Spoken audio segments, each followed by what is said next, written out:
Hello guys! Ituturo ko sa inyo kung paano tayo maglalagay ng password sa document natin using Word. Huwag kalimutang mag-subscribe sa aking channel. I-click ang like at pati na rin ang bell button for more updates, para ma-notify ka sa susunod nating video.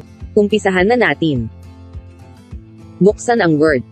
I-click ang blank document para makagawa ka ng bagong document. Lagyan mo lang ng laman ang iyong document na gusto mong lagyan ng password.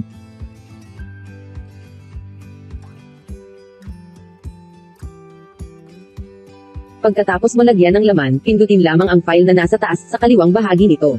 Hanapin ang info at pindutin ang protect document. May makikita kang encrypted with password, pindutin mo lang yon. Type mo lang yung password na gusto mo. After mo lagyan ng password, click OK.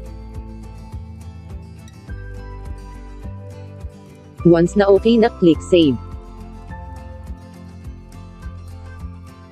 Save mo lamang kung saan mo gusto ilagay.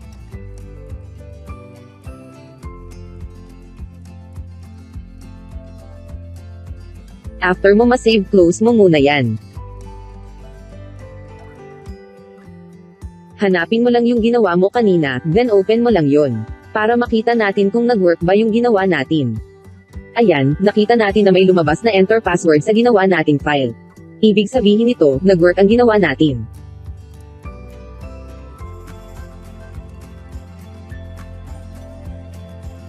Madali lang di ba? Basta sundan mo lang yung ginawa ko at magagawa mo rin ito.